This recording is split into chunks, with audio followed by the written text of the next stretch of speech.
మన Varahi sales grand festive celebrations ప్రతి 10,000 రూపాయల కొనుగోలుపై ఒక బంగారు నాణెం ఉచితం. ఈ ఆఫర్ జనవరి 15 వరకు మాత్రమే.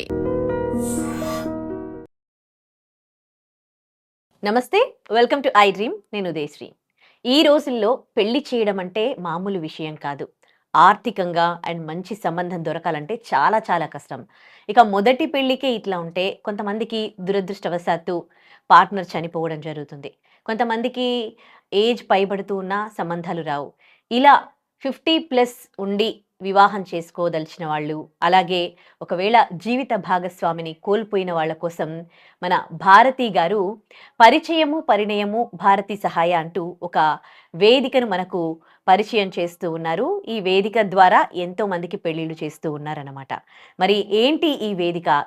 ఈ పరిచయము పరిణయము భారతి సహాయాలు రిజిస్టర్ చేసుకోవాలంటే ఎలాంటి ప్రాసెస్ ఉంటుంది, ఎవరు చేసుకోవచ్చు, ఇవన్నీ కూడా వారిని అడిగి తెలుసుకుందాం. నమస్తే అమ్మ, welcome to our studio. Thank you. So పరిచయము పరిణయము భారతి సహాయ అంటూ ఒక వేదికను పరిచయం చేస్తూ ఉన్నారు.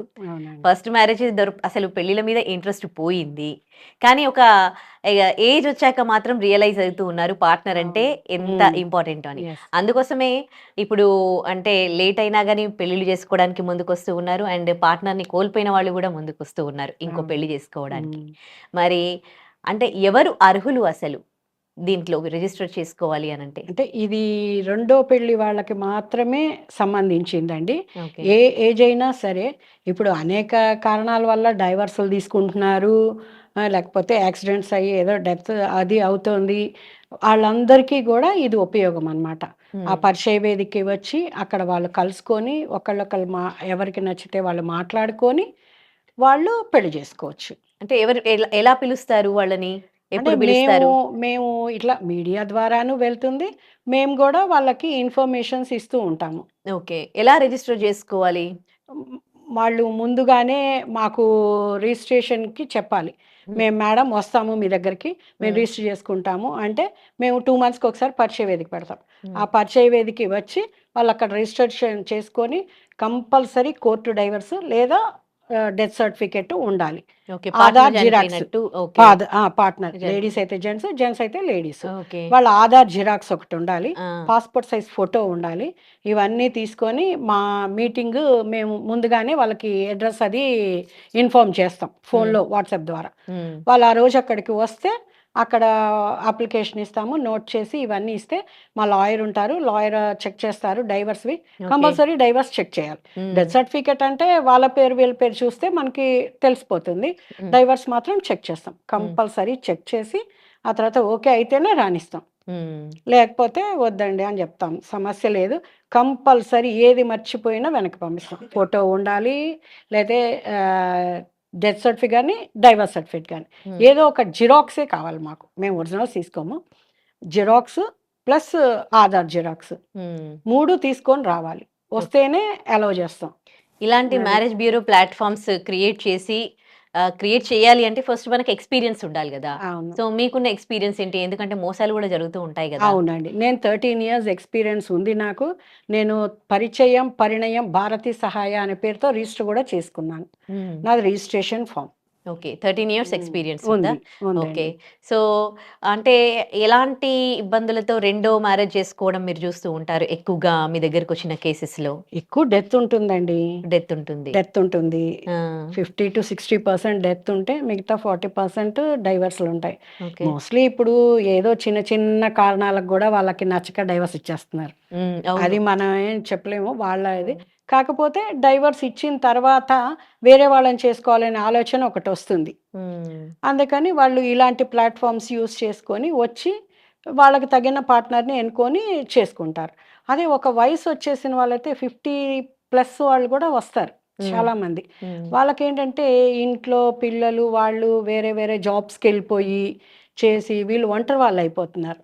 ఆ ఒంటరితనం భరించలేక ఎవరో ఒకళ్ళు కాస్త మనకి తోడుగా ఉండి కాస్త మనతో అన్ని షేర్ చేసుకుంటూ టీవీ చూస్తూ, లేకపోతే వాళ్ళకి ఏదో మనం మెడిసిన్స్ ఇస్తూ వాళ్ళు మనకి మెడిసిన్స్ ఇస్తూ ఇద్దరు కలిసి ఒక కంపానియన్గా ఎక్కువ ఉండటానికి ఇష్టపడుతున్నారు. ఒక ఏజ్ 50+ వాళ్ళు. ఎందుకంటే అలా చేసుకుంటేనే వాళ్ళకి ఒక తోడు ఉంటుంది కదా. పాప ఇంట్లో మాట్లాడే వాళ్ళు కూడా లేకపోతే ఆ లోన్లీనెస్ చాలా బాధగా ఉంటుంది. నాకు చాలా మంది చెప్పారు, అసలు భరించలేమండి ఆ లోన్లీనెస్ని, చాలా కష్టపడుతున్నాము, మాకు ఎవరైనా తోడుంటే బాగుంటుంది, చూసి పెట్టండి మేడం అని. అలా నేను చేశాను, ఒక 5-6 మెంబర్స్కి కూడా చేశాను. వాళ్ళు చాలా హ్యాపీగా ఉన్నారు. మిగతావి ఒక 7-8 దాకా చేసాం కానీ వాళ్ళు చెప్పలేదు, నేను చెప్పాను. వాళ్ళు మాట్లాడుకొని చేసేసుకొని మనకి చెప్పరు, భయం చెప్తే ఏమి అనేది. మిగతా వాళ్ళు మాత్రం నాకు ఇప్పటికీ కాంటాక్ట్లో ఉంటారు. వాళ్ళు మేడం మిమ్మల్నే తలుచుకుంటాము, చాలా హ్యాపీగా ఉన్నాం మేము అని చెప్తారు. ఓకే. ఈ 13 ఇయర్స్ ఎక్స్పీరియన్స్లో మీరు అన్నట్లుగా ఇందాక ఎన్నో జంటలను మీరు ఒక్కటి చేశారు కదా. సో సక్సెస్తో పాటు ప్రతి దాంట్లో ఫెయిల్యూర్ కూడా ఉంటుంది కదా. అప్పుడు మిమ్మల్ని బ్లేమ్ చేసే ఛాన్సెస్ కూడా ఉంటాయి కదా. ఉంటాయండి, ఉంటాయి. అంటే వీళ్ళు ఫెయిల్యూర్ అయ్యేది చాలా తక్కువ ఉంటుంది. ఎందుకంటే ఎక్కువగా జెంట్స్ మ్యారేజ్ చేసుకుంటే వాళ్ళ పిల్లలు వచ్చేస్తారు. వాళ్ళ ప్రాపర్టీస్కి యువతల చేసుకున్న ఆవిడ పిల్లలు ఏమన్నా ప్రాపర్టీస్ కోసం వస్తారేమో అని భయంతో ఎక్కువగా వస్తారు, కేసెస్ పెడుతుంటారు, వచ్చి గొడవ పెడతారు, చాలా ఉంటుంది. కాకపోతే అన్నిటినీ మనం ఫేస్ చేయగలగాలి. ఇలాంటి సంస్థ పెట్టినప్పుడు మనం నలుగురికి హెల్ప్ చేస్తున్నప్పుడు ఒకళ్ళు వచ్చి ఇబ్బంది పెడితే దాన్ని మనం కాస్త ఫేస్ చేయగలిగితేనే ముందుకు వెళ్ళగలుగుతాం ఏదైనా. అది పెళ్లి వరకే మీ బాధ్యత, లేకపోతే వాళ్ళకి పెళ్ళయిన తర్వాత వాళ్ళ ప్రాపర్టీలు షేరింగ్స్ ఇవన్నీ కూడా మీరు కూడా బాధ్యత తీసుకుంటారా? అసలు పెళ్లిది కూడా మాకేం ఉండదు మేడం. ఇది ఓన్లీ జస్ట్ పరిచయ వేదిక. ఓన్లీ వాళ్ళు అక్కడికి రావటం, అంటే ఎక్కడెక్కడ ఎవరెవరో ఉంటారు తెలియదు కదా. అలాగా మనము ఇదివరకు పెళ్ళిళ్ళ పేరాయిలు అని చెప్పేసి వాళ్ళు అక్కడ సంబంధం ఇక్కడికి, ఇక్కడ సంబంధం అక్కడికి తెచ్చి వాళ్ళకి పరిచయాలు చేసి చెప్పేవారు, వాళ్ళు మాట్లాడుకొని పెళ్లి చేసుకునేవాళ్ళు. ఇప్పుడు అలా కాకుండా ఇలా పరిచయ వేదికలు వచ్చాయన్నమాట. వాళ్ళు వస్తారు అందరూ, కాకపోతే డైవర్స్ డెత్ సర్టిఫికెట్ ఉన్న వాళ్ళే అలౌ చేస్తాం. ఏ ఏజ్ అయినా ఓకే, వాళ్ళు అక్కడికి వచ్చి వాళ్ళు చూసుకుంటారు. ఎప్పుడు మొత్తం పరిచయం అవుతుంది. వాళ్ళు ఎవరైనా వీళ్ళు చెప్పింది నాకు నచ్చింది అనుకున్నప్పుడు వాళ్ళని మాట్లాడుకోమంటాం. ఏదైనా సరే వాళ్ళు ఒకళ్ళనొకళ్ళు బాగా అండర్స్టాండ్ చేసుకొని వాళ్ళ గురించి వీళ్ళ గురించి వాళ్ళు తెలుసుకొని మీరు సొంతంగా పెళ్లి చేసుకుంటాం. మేమైతే పెళ్ళిళ్ళు చెయ్యం మేడం తొందరగా.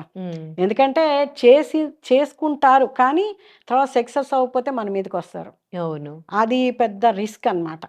కొన్ని లోపాలు ఉంటాయి, ఆ లోపాలన్నీ మీరు చూసుకొని మీరు చేసుకోండి అని చెప్తాం మేము. ఓకే. ఏంటి మిమ్మల్ని మోటివేట్ చేసిన అంశం, ఇట్లా సెకండ్ మ్యారేజ్ చేయాలి, పార్ట్నర్ లేకపోయినా డైవోర్స్ తీసుకున్నా వాళ్ళు ఇంకో భాగస్వామి? నాకు కొంతమంది చెప్పారండి, మేడం మేము చాలా లోన్లీ ఫీల్ అవుతున్నాము, మాకు ఒక బ్రదర్ ఉన్నారు, ఆయనైతే అసలు నేను ఎంత బాధపడుతున్నానోనమ్మా నాకు పార్ట్నర్ లేకపోతే, అసలు చాలా కష్టము ఉండటం అనేది. మనకు ఒక ఏదన్నా మంచినీళ్ళు కావాల్సి వస్తుంది, గమ్ముని మనమే వెళ్ళి తీసుకోవాల్సి వస్తుంది. అదే పార్ట్నర్ ఉంటే తెచ్చిస్తుంది, మన పక్కన కూర్చొని టీవీ చూస్తుంది, మనతో కబుర్లు చెప్తుంది. ఇప్పుడు నాకు హెల్త్ బాగుండకపోయినా వాళ్ళకి హెల్త్ బాగుండకపోయినా మనం ఒకళ్ళకొకళ్ళు చేసుకుంటాం. జస్ట్ ఒక మ్యారేజ్ అయ్యింది ఇలాగే, సెకండ్ మ్యారేజ్ అయిన కొన్ని రోజులకి ఆయన పాపం స్లిప్ అయి కింద పడిపోయారు. పడిపోతే మొత్తం లెగ్ ఫ్రాక్చర్ అయిందట. ఆపరేషన్ అయ్యి బెడ్లో ఉంటే అసలు ఆవిడ ఎంత బాగా సేవలు చేస్తున్నారు అట. ఆయన ఫోన్ చేసి అదే అంటారు, అమ్మా నాకు టైంకి పెళ్లి చేసావురా నువ్వు, నిజంగా ఎంత బాగా చేస్తోందో నాకు సేవలు, నిజంగా లేకపోతే నువ్వు ఒంటరిగా మంచంలో పడి ఉండవలసి వచ్చేదేమో కదా ఒక్కడిని, ఇప్పుడు నాకు ఒక తోడు దొరికింది, ఆ తోడు కావాలి అని అంటారండి అందరూ. ఓకే. నాకు తెలిసి సెకండ్ మ్యారేజ్‌లోనే తోడు అంటే మంచి తోడు వాళ్ళు ఎంజాయ్ చేస్తూ ఉన్నారు. ఎందుకంటే ఇప్పుడు ఫస్ట్ పెళ్లి చేసుకున్న వాళ్ళని చూడండి, అసలు వాళ్ళకి అసలు చాలా మందికి పెళ్లి చేసుకోవడం ఇష్టం ఉండదు. ఎందుకు అంటే పార్ట్నర్‌తో తక్కువ టైం స్పెండ్ చేస్తూ ఉన్నారు. మొబైల్‌లో అండ్ ఫ్రీడమ్ పోతుంది అని ఇలా ఆలోచిస్తూ ఉన్నారు. కానీ వాళ్ళకి ఒక ఏజ్ వచ్చేసరికి మాత్రం రియలైజ్ అవుతూ ఉన్నారు. అవును. అదే కాకుండా ఏంటంటే ఇప్పుడు ఏదో పేరెంట్స్ చూస్ చేయటం, లేకపోతే ఏదో లవ్ చేయటం, అది కొన్నాళ్లే ఉంటుంది ఆ ఇన్ఫెక్షేషన్ అనేది.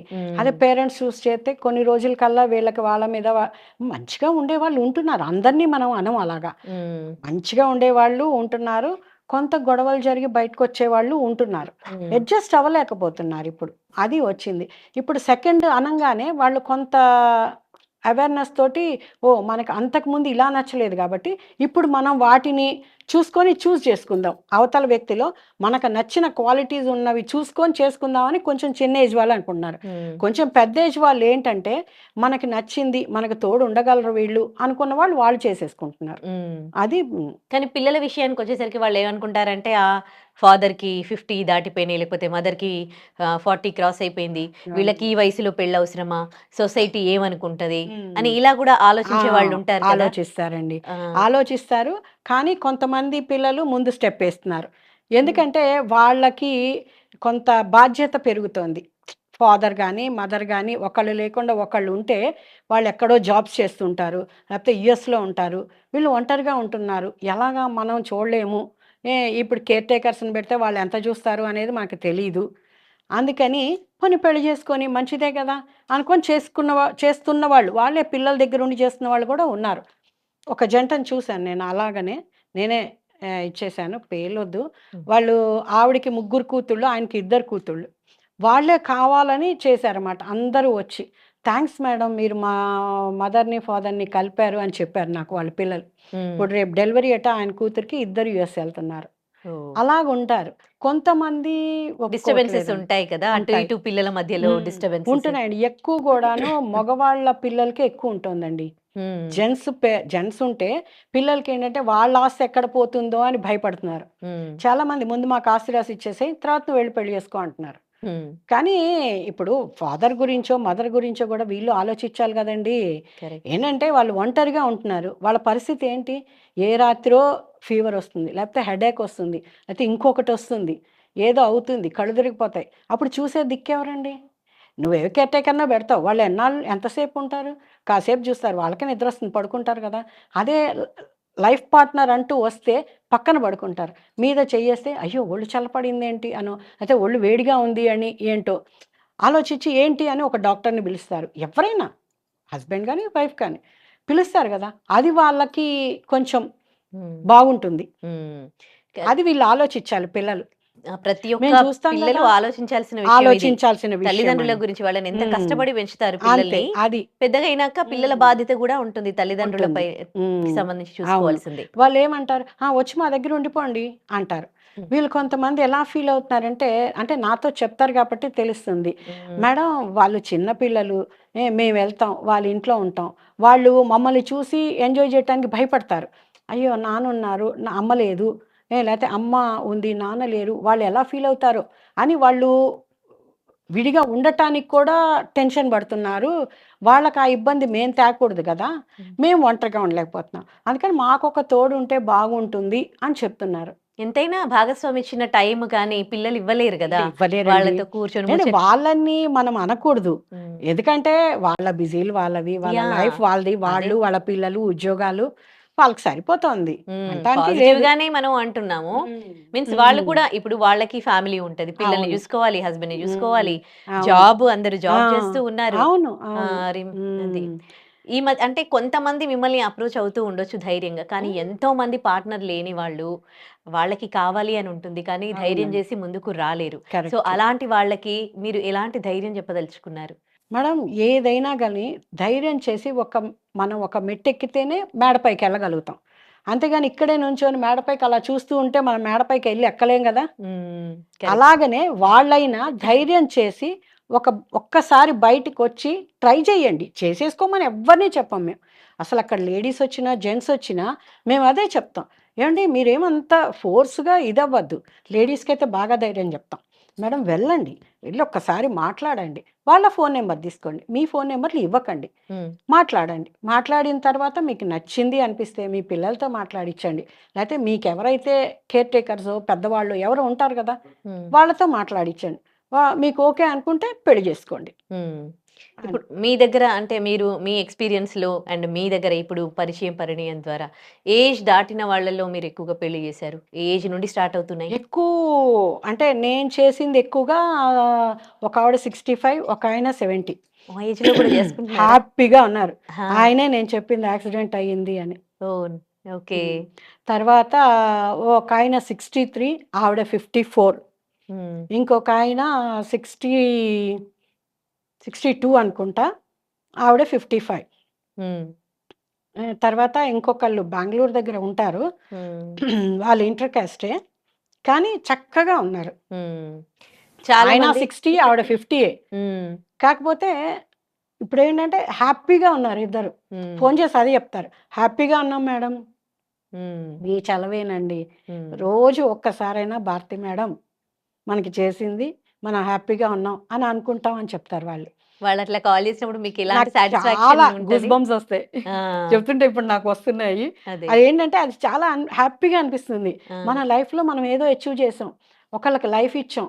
హ్మ్. ఇప్పుడు ఫస్ట్ మ్యారేజ్‌లు అవన్నీ వేరండి. ఈ ఏజ్‌లో సెకండ్ మ్యారేజ్ అంటే చాలా కష్టం. అవును. వాళ్ళకి నచ్చాలి, చేసుకోవాలి, చేసుకున్నాక ఇద్దరు కలిసి ఉండగలగాలి. హ్మ్. చాలా ఉంటాయి. హ్మ్. ఎందుకంటే ఇన్నేళ్ళు ఒక రూట్‌లో వాళ్ళెళ్ళిపోయి ఉండుంటారు. ఆ హస్బెండు, ఆ పిల్లలు, ఆ వాతావరణం. ఈయన, ఈ హస్బెండ్, భార్య, పిల్లలు వీళ్ళెళ్ళి ఉండుంటారు. ఇప్పుడు ఇద్దరు కలవటం అంటే చాలా డిఫరెంట్ యాంగిల్స్ నుంచి ఒక చోటుకొచ్చారు. హ్మ్. వచ్చినప్పుడు మళ్ళీ దాన్ని ఒక లైన్‌లోకెళ్ళాలి గదా! హ్మ్. దానికి అర్థం చేసుకొని ఉన్న వాళ్ళే బావుంటారండి. హ్మ్. ఓకే. చాలామంది అంటే వృద్ధాప్యంలో తోడు లేక వాళ్ళు వృద్ధాశ్రమాలలో జాయిన్ హ్మ్. అయిపోతూ ఉంటారన్నమాట. సో, అలా వెళ్ళడం కన్నా ఇలా ఒక భాగస్వామిని చూసుకొని వాళ్ళతో గడిపితే వాళ్ళు ఇంకా ఎక్కువ ఆనందంగా ఉంటుండొచ్చు కదా! ఎక్కువుంటారండి. హ్మ్. ఎందుకంటే అంటే ఓల్డ్ ఏజ్ హోమ్‌కెళ్తే ఉండరని కాదు. రేపొద్దున నా మీదకొస్తారు ఓల్డ్ ఏజ్ హోమ్ వాళ్ళు. అదే ఆ! ఓల్డ్ ఏజ్ హోమ్‌కి అది నచ్చే వాళ్ళు వెళ్ళొచ్చు. ఎందుకంటే సరే నేనిక్కడ అడ్జస్ట్ అయిపోతాను. ఇక్కడ నలుగురు ఫ్రెండ్స్ ఉన్నారు. నాకు బానే ఉంది. ఉంటాను అనుకునే వాళ్ళు అలా వెళ్ళొచ్చు. అలా కాదు ఇండివిడ్యువల్ మెంటాలిటీస్ ఉంటాయి కొంతమందికి. హ్మ్. వాళ్ళు ఇండివిడ్యువల్‌గానే ఉండాలనుకుంటారు. ఒక ఇంట్లో ఉండాలి మనం. మన లైఫ్ మనది. మనకి కావాల్సినట్టు మనం ఉండాలి అనుకున్న వాళ్ళకి ఈ పెళ్లి అనేది చాలా బావుంటుందండి. హ్మ్. కొంతమంది డైవోర్స్ అంటే చిన్న చిన్న మెంటాలిటీస్ సరిగ్గా హ్మ్. ఉండకపోవచ్చు. అవును. డైవోర్స్ తీసుకొని ఉండొచ్చు. అలాంటి వాళ్ళు గూడా మీ దగ్గరికొచ్చి సెకండ్ మ్యారేజ్ కోసం అప్రోచ్ అయినప్పుడు సెకండ్ మ్యారేజ్‌లో గూడా అలాంటి ఇబ్బందులే వచ్చే ఛాన్సెస్ ఉంటాయి అంటే కదా! అంత తొందరగా రావండి. ఇద్దరు జెన్యూన్ అయితే రావండి.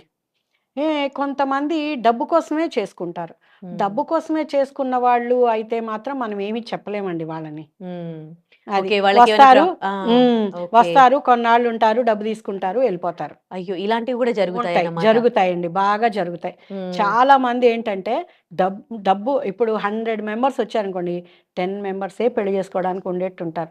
మిగతా వాళ్ళు డబ్బు కోసమో, ఏదో సరదాగా టైమ్ పాస్‌కో వస్తారు. ఓకే. అంతేనండి. ఆహా! ఇలాంటి మోసాలు గూడా జరుగుతాయి. అంటే ఎంత జరుగుతాయండి. మంచి కాజ్‌తో మనం ఏదైనా ప్రోగ్రామ్ స్టార్ట్ అది. చేసినా గానీ, హ్మ్. ఇంకా హ్మ్. దాంట్లో ఉన్న లూప్ హోల్స్ అవునండి. చూసుకొని ఇలాంటివి చేస్తూ ఉంటారు. హ్మ్. హ్మ్. హ్మ్. అవును. ఓకే. కాకపోతే అలా మిస్‌ఫైర్ చేయకుండా వాళ్ళు గూడా ఒక జీవితాన్ని చూసుకుంటే హ్యాపీగా ఉంటారు. అది హ్మ్. ఆలోచించట్ల వాళ్ళు. వాళ్ళు హ్మ్. డబ్బే ప్రధానం అనుకుంటున్నారు. అనుకోని ఏదో కొన్నాళ్ళు ఉండటం, ఇంత అంత డబ్బు తీసుకోవడం, లేతే గోల్డ్ తీసుకోవటం, వెళ్ళిపోవటం. హ్మ్. మరి మీ ద్వారా ఇలాంటి మోసాలు కాకుండా మీరేమన్నా స్ట్రిక్ట్‌గా ఏమన్నా రూల్స్ ఏమన్నా ఫాలో అవుతారా? ఏమీ చేయలేం మేడం. ఇలాంటి హ్మ్. విషయాల్లో ముందు మంచిగా కనిపిస్తారు. అంటే పైకి చూస్తే ఒకలాగా ఉంటారు. లోపలగా ఉంటారు. ఎవ్వరం చెప్పలేం మనం. హ్మ్. వాళ్ళు పెళ్లి చేసుకుంటారు. కొన్నాళ్ళు మంచిగానే ఉంటారు. బావున్నారు అనుకుంటాం. తర్వాత ఏమన్నా జరుగుతుంది. చెప్తుంటారు గానీ మనం ఏం చేయలేం మేడం ఇలాంటి వాటికి. హ్మ్. మనిషిని, మనసుని మనం మార్చలేమండి. కరెక్ట్. కరెక్ట్ అది చెప్పారు. మాత్రం 100% మనం ఏమీ చేయలేని విషయం. ఇప్పుడు రిజిస్టర్ చేసుకోవాలి అని అనుకుంటే ఎవరైనా మీ వెబ్‌సైట్‌లో ఎట్లా డీటెయిల్స్? నా ఫోను నంబర్ చెప్తాను మేడం. హ్మ్. 8886021170. హ్మ్. మీరు స్క్రోలింగ్‌లో గూడా ఈ నంబర్ ఇవ్వండి. హ్మ్. ఆ నంబర్‌కి మార్నింగ్ 8 నుంచి ఈవినింగ్ 7 వరకు కాల్ ఏ టైంలో అయినా కాల్ చేయొచ్చు. ఓకే. నాకు కాల్ చేస్తే నేను డీటెయిల్స్ చెప్తాను. ఓకే. ఏ ఏజ్ అయినా సరే డైవర్స్ కానీ, డెత్ కానీ సర్టిఫికేట్స్ ఉండాలి. ఉండి మా దగ్గరికి ఫోను చేస్తే నేను చెప్తాను. ఈ మ్యూచువల్‌గా కొంతమంది డైవర్స్ తీసుకుంటారండి. హ్మ్. ఈ మా ఊళ్ళో పెద్దవాళ్ళు రాసేశారు. మేము విడిపోయాం. అలాంటివి కుదరదండి. కుదరదు. అలాంటి వాళ్ళని రానివ్వం. లీగల్‌గా కోర్ట్ నుంచి లీగల్ కోర్టే తీసుకోవాలి. ఉండాలి. ఓకే. ఎందుకంటే వాళ్ళు చెప్పారు మనకి నమ్మకం ఏంటండి? హ్మ్. రేపొద్దున్న ఆవిడో, ఆయనో వచ్చేస్తారు. పెళ్లి చేసుకుంటారు. వెనకాలే వాళ్ళ ముందు వైఫో, హస్బెండో వచ్చేస్తారు. హ్మ్. మేమేం తీసుకోలేదు. ఈవిడ అబద్ధం చెప్పింది అనో, లేతే ఈయన అబద్ధం చెప్పారు అనో, అదంతా మీ పరిచయ వేదికకొచ్చారు అని. మనకట్లాంటి రిస్కులొద్దు అని గ్యారంటీ కోర్ట్ డైవర్స్ ఉంటేనే రాయిస్తాం. అది కూడా మా లాయర్ చెక్ చేస్తారు. Hmm. Okay. Compulsory. Check okay. చేసే ఓకే చేస్తాం మేము. ఓకే. రైట్. అది. ఫైనల్‌గా ఈ పరిచయం, పరిణయము, భారతి సహాయ గురించి వ్యూవర్స్‌కి ఏమైనా చెప్పదలుచుకున్నారా? అంటే వ్యూవర్స్‌కి అంటే వాళ్ళు ఏదైనా ఒక ప్రాబ్లమ్ వచ్చో, డైవర్స్ తీసుకుంటేనో, ఏదన్నా విధంగా డెత్ అయితేనో, అలాగే ఉండిపోకుండా జీవితంలో మనకంతా కోల్పోయాం అనే ఆలోచన లేకుండా ఒక ముందడుగు వేసి వచ్చి చూసుకోండి. నచ్చి మంచిగా ఉన్నారు అన్న వాళ్ళనే పెళ్లి చేసుకోండి. హ్మ్. చేసేసుకోమని ఫోర్స్ ఏముండదండి మా పరిచయ వేదికకి వచ్చినంత మాత్రంలోను. హ్మ్. చూసి చేసుకొని మీ జీవితాన్ని ముందుకు తీసుకెళ్ళండి. హ్మ్. అక్కడే ఉండిపోకండి. అది నేను చెప్పేది. రైట్. చాలా ఒక మంచి కాజ్‌తో ఈ పరిచయం, పరిణయము అనే వివాహ వేదికను మీరు స్టార్ట్ చేశారు. ఎంతోమంది జంటలను అండ్ ఒంటరిగా ఫీల్ అవుతున్న ఎంతోమంది మనసులను మీరు కలిపారు. సో, ఇలా ఇంకా చాలా చాలా జంటలను కలపాలి మీరు. అన్ని ఫెయిర్‌గా జరగాలి అని కోరుకుంటూ థాంక్ యూ సో మచ్ అండి. థ్యాంక్ యూ అండి. సో చూసారు కదా! శ్రీమతి భారతి గారు ఒక మంచి సదుద్దేశంతో పరిచయము, పరిణయము, భారతి సహాయ పరిచయ వేదికను ప్రారంభించారు. ఇది రెండవ పెళ్లి చేసుకోవాలనుకునే వారికి, దానికి కూడా కొన్ని రిస్ట్రిక్షన్స్ ఉన్నాయండి. ఎవరైతే పెళ్లి చేసుకొని విడాకులు తీసుకున్నారో దురదృష్టవశాత్తు, లేదంటే జీవిత భాగస్వామిని కోల్పోయారో, లేదంటే 50 దాటినా కానీ ఒంటరిగా ఉన్నారో వీళ్ళందరికీ కూడా రెండవ పెళ్లి చేసుకోవడానికి ఈ వేదికను ప్రారంభించారు. మీరు ఏ ఏజ్ అయినా కావచ్చు. ఇది కేవలం అంటే రెండవ పెళ్లి చేసుకోవాలి అని అనుకుంటున్న వాళ్ళ కోసం మాత్రమే. మీ ఏజ్ ఎంతైనా 30+ కావచ్చు, 20+ కావచ్చు. రెండవ పెళ్లి చేసుకోవాలి అని అనుకుంటే మీకు కింద స్క్రీన్‌లో స్క్రోల్ అవుతున్న నంబర్స్‌కి కాల్ చేయగలరు. నమస్తే.